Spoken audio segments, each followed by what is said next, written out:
Good morning, students. So let us now discuss the last topic of the chapter called DNA fingerprinting. So DNA fingerprinting is a method for comparing the DNA sequence of any two individual. So here why we need to compare two individual is mainly you might have seen this used in the forensic science when you have to identify a culprit from the crime location. The samples are collected from the crime location and the DNA which is present in that sample and suspected victim DNA is compared to know the culprit. So here this is a method for comparing a DNA sequence of two individuals.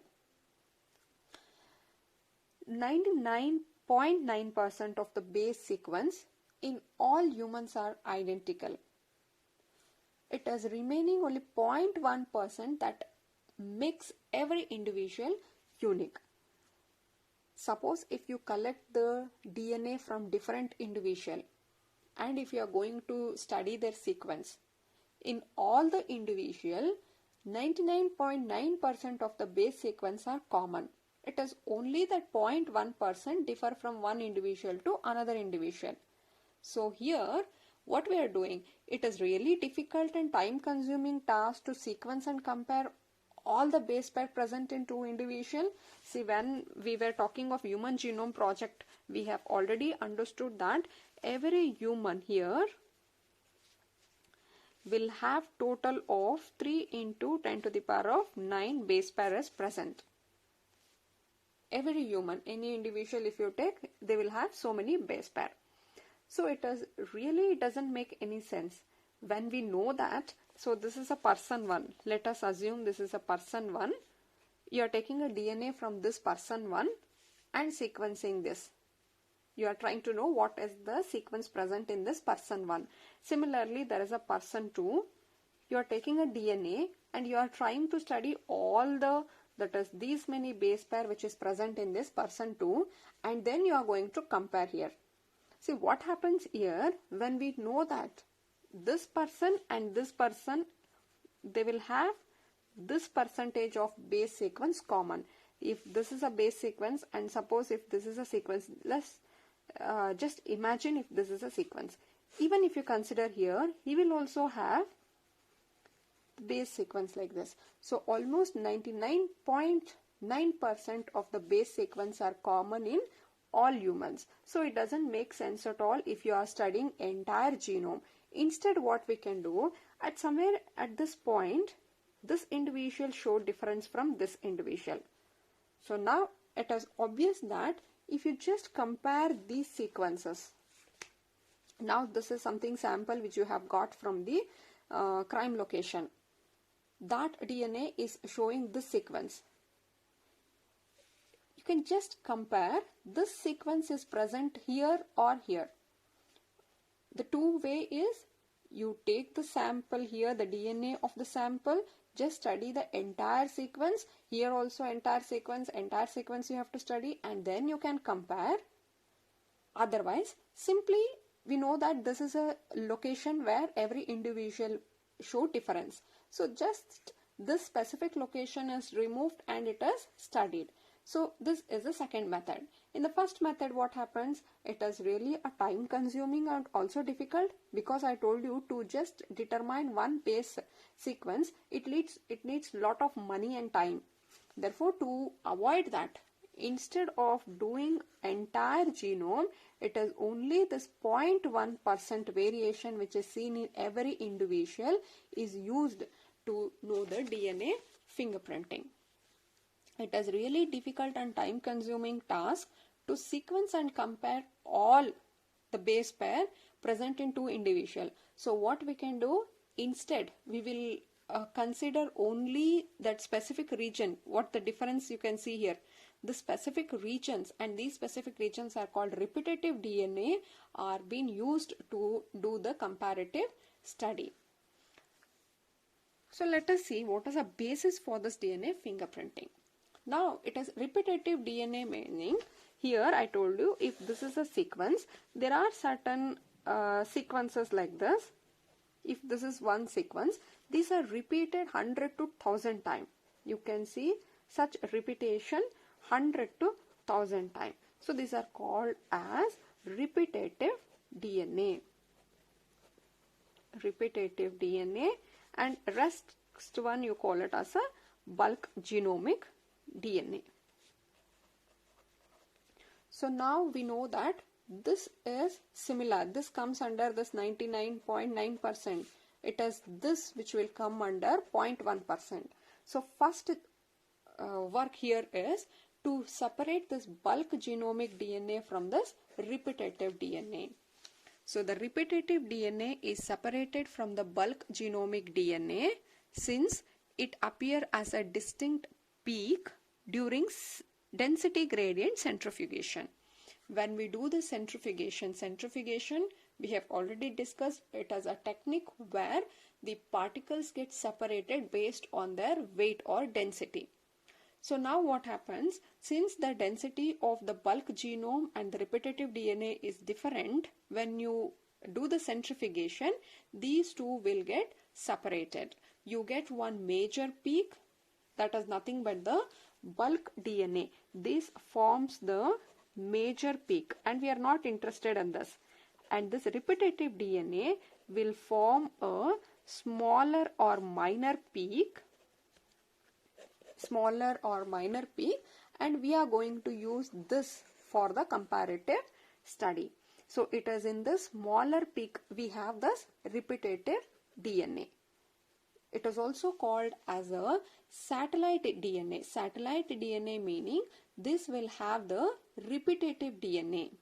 The region which is showing a repetitive DNA are called as a satellite DNA. This is a bulk DNA, and the part of the DNA which shows such repetitive DNA are called as satellite DNA. So now you can see, you will get this satellite DNA. Again, these are again of two types based on the number of repeats. You call them as a microsatellites and mini satellites. Am I clear? This is the entire genome. In the entire genome, there are some repetitive sequence present, and the region which is having this repetitive sequence are called as satellite DNA, and remaining DNA are called as a bulk DNA. Separate the bulk DNA from the satellite DNA, and we want this satellite DNA for our next comparative study. Satellite DNA, again they are of two types. One you call it as a microsatellites, and one more is mini satellite. And this micro and mini is depending upon the base composition. Base composition, whether it is rich in AT or CG ratio, depending upon the base composition, depending upon the length of the segment, and number of repetitive units. How many times it is repeated, whether it is 100 or whether it is 1,000 times repeated. What is the length, whether it is a short or too long, both are small only. That's why it's a micro, mini. Among these two, which is more lengthier, or whether it is smaller, or whether it is having more of AT composition or of GC. Depending upon that, we have two. And it is this mini satellite which is used in case of DNA fingerprinting. And these satellites, usually the repetitive sequence here, we told that they don't code for any protein, but we are using it in identifying, that as they play a major role in DNA fingerprinting. Now, why this repetitive or satellite DNA is important? Because it is this region which show polymorphism. Now, what is polymorphism is, suppose I told you this is a sequence which is repeated many times.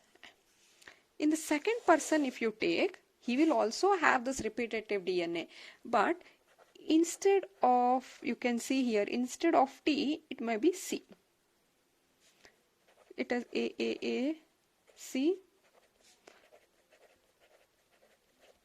See here also, this you call it as a satellite DNA only. Remaining we call it as what? You call it as a bulk DNA here. This person is also having, this is from person 1, and this is from person 2. This person is also having a bulk DNA and a satellite DNA. He also show this repetitive sequence, but in the repetitive sequence only they show polymorphism. That is, they show a small variation. It was AAAT, but here it is C. So this is the polymorphism. And how this polymorphism is happening is that might be because of mutation. Polymorphism is actually a result of mutation. What happens? A germ cell mutation. If any changes, it happens in the germ cell. That germ cell, we know that it is inherited. So any changes which is happening within the germ cell will pass on to the next generation through the sexual reproduction, and that gave rise to polymorphism in the population. In another word, an inheritable mutation, if observed in higher frequency in a population, is known as polymorphism. And these changes, what it is happening, those should be inherited, transferred to the next generation. Polymorphism are usually seen in the non-coding. It is such changes are seen only in this repetitive DNAs, not in this bulk DNA where the coding sequence are present. What happens if there is any change in this gene or the coding sequence, that will result in the disease or abnormalities. But if any changes happens here, that will not result in a significant change in the population. Therefore, you can see that in case of the repetitive sequence. So now, the steps in the DNA fingerprinting.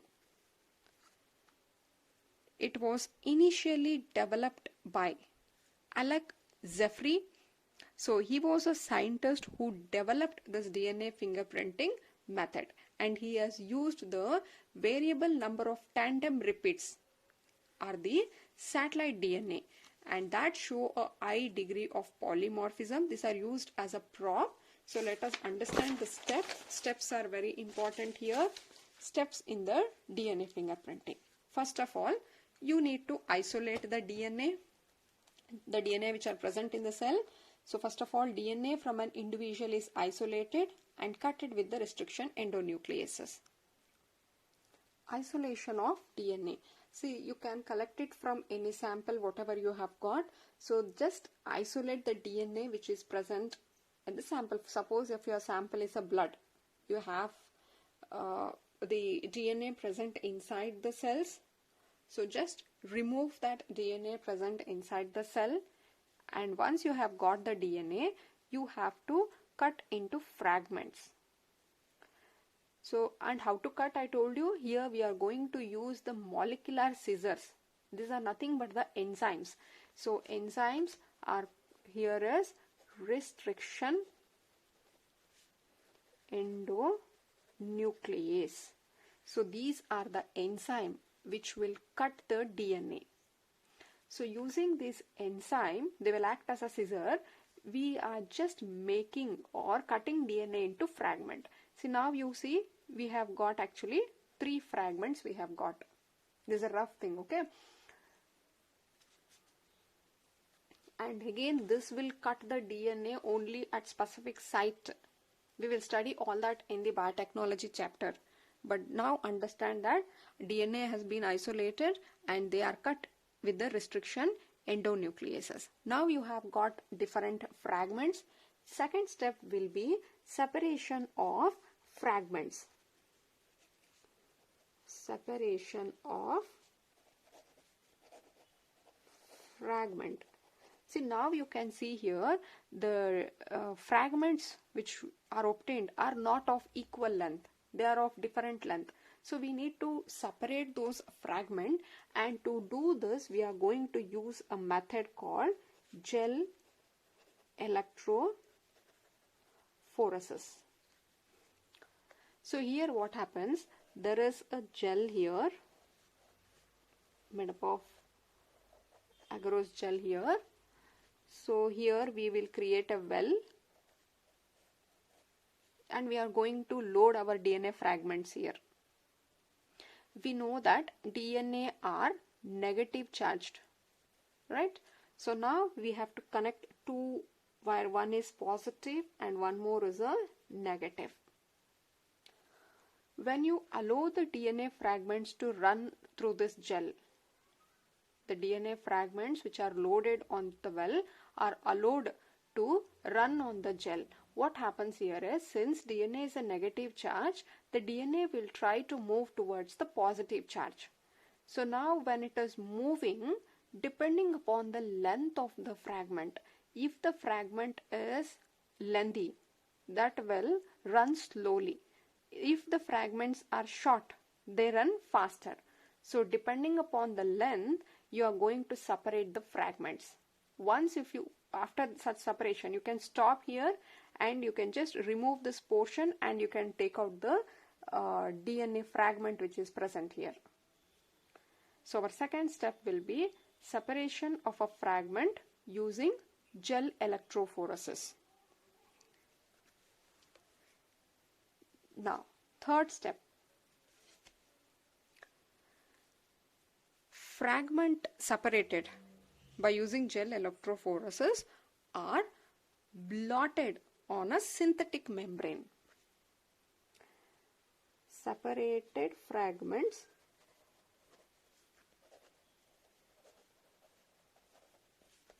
are blotted on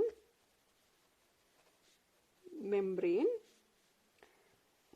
that can be of a nylon or nitrocellulose, and this is called as a blotting technique.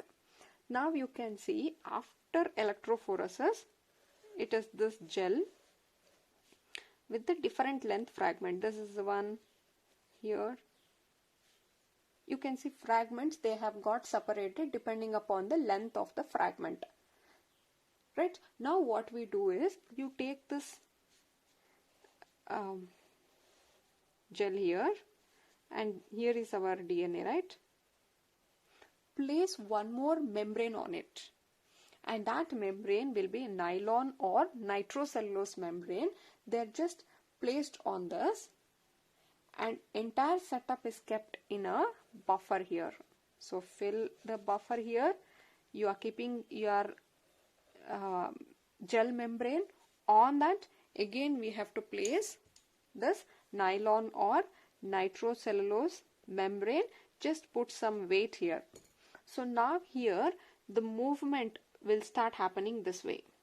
So whatever the DNA fragment present on the gel, they are copied onto this nylon membrane. Am I clear here?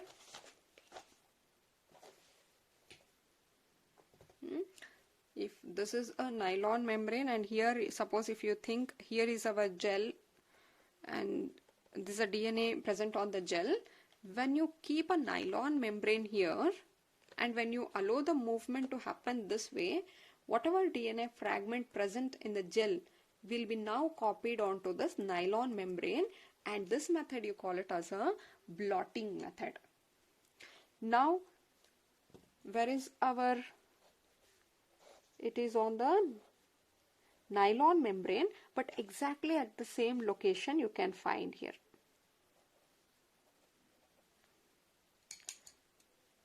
Now, the fourth step here is, we are going to immobilize the fragments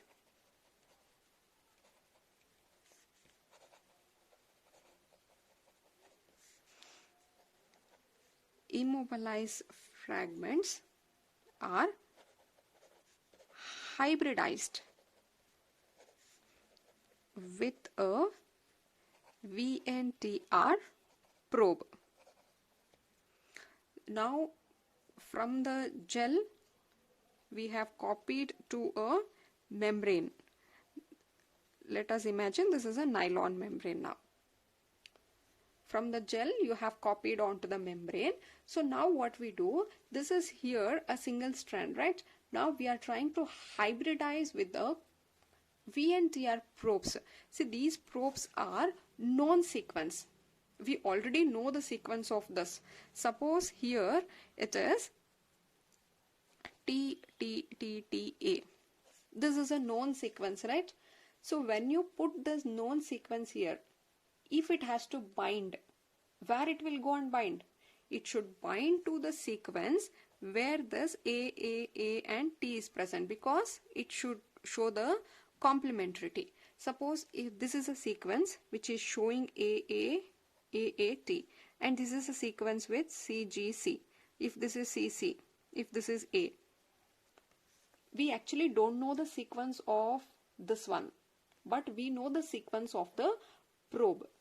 When you put the probe, automatically the different probes, only if they get complementary, they will go and bind. Suppose if I am putting any probe which is showing this is a sequence of the probe. If I put this probe into this one, it will go and see for the complementary. Here there is no fragment which is matching to this, therefore it will not get hybridized.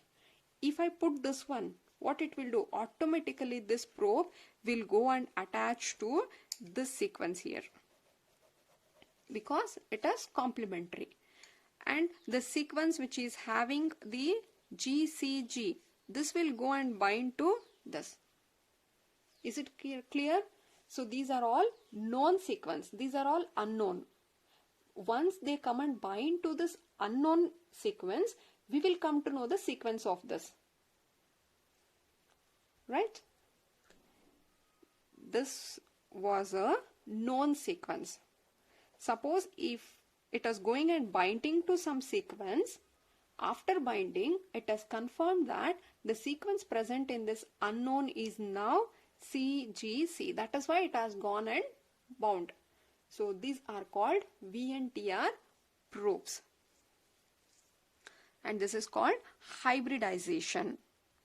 Hybridization, that is, a DNA is joined or hybrid with the probe, and this is called hybridization. And after hybridization, how to see whether it has been hybridized or not? These can be detected. That is, hybridized DNA fragments can be detected by autoradiography. Then you just provide some rays on that.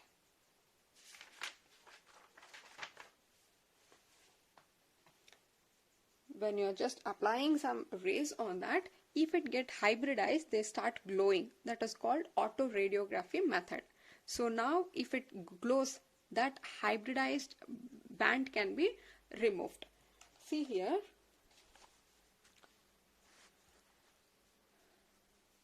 So this is the DNA which we have collected from the crime scene, and we have done this following step.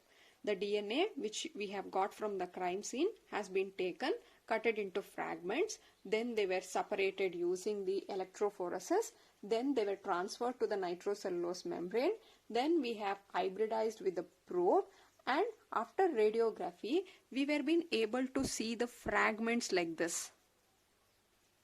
We have got the band here, you can see these are all the bands available. Okay, you can see this.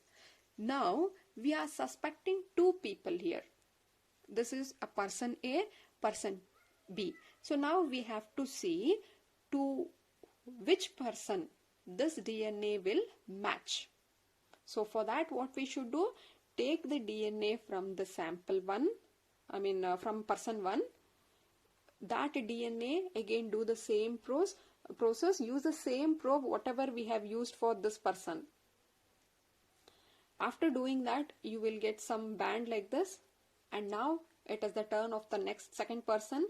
Take the DNA of the second person, repeat the process, and again you are getting the band here.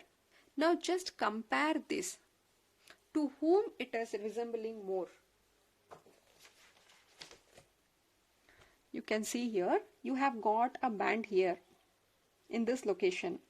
Similar band is absorbed here in the person B. And how this got separated, it is based on the number of the tandem repeats or the length of the DNA fragments. The bigger the repeats, they will be at the top, smaller one will be at the bottom. You can see here the band which is which we have got from this and this is resembling more. It is exactly at the same location. But here you can see the band is entirely different. So easily now you can say that this DNA will match with the person B. This is how a comparative study will be done. Clear? Steps are very, very important. This can be asked for 5 marks. Each step is important. So what we should do, DNA from the individual will be taken. They are cut into fragments using restriction endonucleases, and now these fragments are separated using gel electrophoresis, and now the fragments which are present on the gel will be transferred onto the nitrocellulose or nylon membrane. You call it as a blotting method, and after doing blotting, it is now on the nitrocellulose membrane. We are going to add this probes, known sequence. If it is having a complementary sequence present on them, this probe will go and attach to them. They will bind to them. They form a hybrid. If they don't match, they don't bind. They will be removed when we wash the membrane. The unhybridized will be removed. So the probe will now, if it gets a complementary, it will go and bind, or you can say they will get hybrid with the DNA fragment. And now the hybridized DNA fragments can be autoradiography. Using this method, you can check the band. So now you can see there is bands appearing here. Similarly, from this person, this is a band what you got, and this is a band which we have got from the next person. If you compare the this sample and here the DNA, this DNA will match with this one because we have got the band at exactly same location. So you can say these two are same. Right. Now, what are the application of DNA fingerprinting? DNA fingerprinting is widely used in the forensic science. That is, since every DNA of every tissues from an individual has the same degree of polymorphism. One, it is in the forensic department we are using more. DNA fingerprinting form a basis for paternity testing, since a child inherit polymorphism from both of its parent. See, suppose there is an issue of parentage. If a child has not been accepted by their parents, the DNA test will be conducted. The DNA from the parent and the DNA from the child will be taken and it will be compared. Since these polymorphism, what it is present in the parent, will be transferred to their next generation, same polymorphism will be seen in their child also. So that is how the parents and the child can be identified. It can be used for studying the genetic diversity in the population and evolution. To study the diversity, what are the varieties or difference present, and the evolution can be studied using this DNA. Comparative study here. So DNA fingerprinting is very important concept. Most of the time here they will ask for the step. Mention each step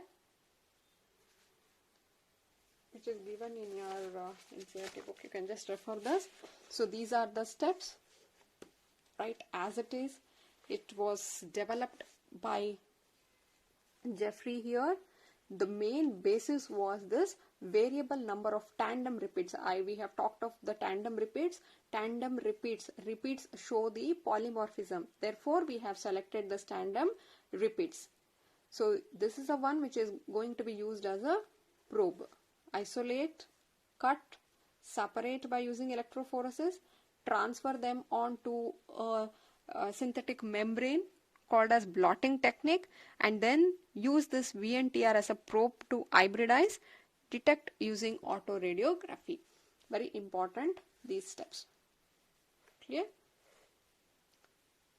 And they can also ask for the application of DNA fingerprinting.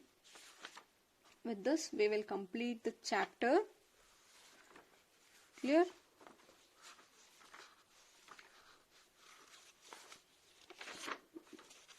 I think everything has been covered.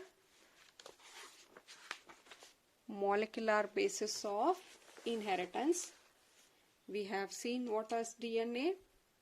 Experimental proof To prove that DNA is the genetic material, we have seen what is replication, transcription, genetic code, translation, regulation of gene expression.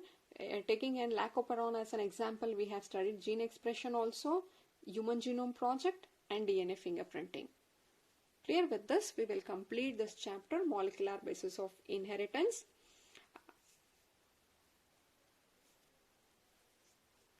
Yes, in the next we will take up a new chapter.